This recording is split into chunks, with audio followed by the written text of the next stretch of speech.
ایک گاؤں میں ایک بوڑھی اماں رہتی تھیں جن کا نام تھا اماں سکینہ۔ عمر تو ان کی 70 سال سے اوپر ہو چکی تھی مگر دل اب بھی جوان تھا۔ ایک دن گاؤں میں خبر پھیلی کہ شہر سے نیا بیوٹی پارلر آیا ہے اور وہاں فری میک اپ آفر چل رہی ہے۔ اماں سکینہ نے یہ سنا تو فوراً دل میں لڈو پھوٹنے لگے۔ بولے، چلو بھائی آج ہم بھی ٹک ٹاک سٹار جیسا میک اپ کریں گے۔ وہ لاٹھی ٹیکتی ہوئی پارلر پہنچی۔ اندر داخل ہوئیں تو نوجوان لڑکیاں، تیز لائٹس، بڑے بڑے آئینے۔ اماں تو گھبرا ہی گئیں۔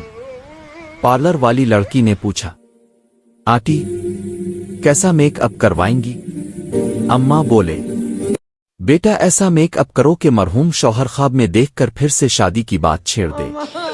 پارلر والی نے فاؤنڈیشن، پاؤڈر، بلشر، لپ اسٹک، آئی لائنر سب کچھ لگا دیا۔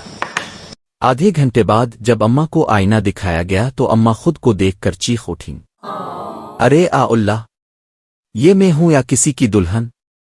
گاؤں واپس پہنچی تو سب لوگ حیران رہ گئے، کوئی پہچان ہی نہیں پایا۔ ایک بچہ بولا، اماں اب تو فلم کی ہیروئن لگ رہی ہے۔ اماں خوش ہو کر بولے، بیٹا ہیروئن نہیں، ریٹائرڈ ہیروئن ہوں۔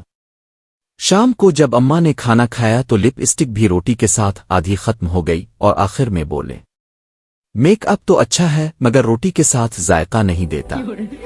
اور یوں بوڑھی اماں کا پارلر کا پہلا تجربہ پورے گاؤں کی مشہور کہانی بن گیا۔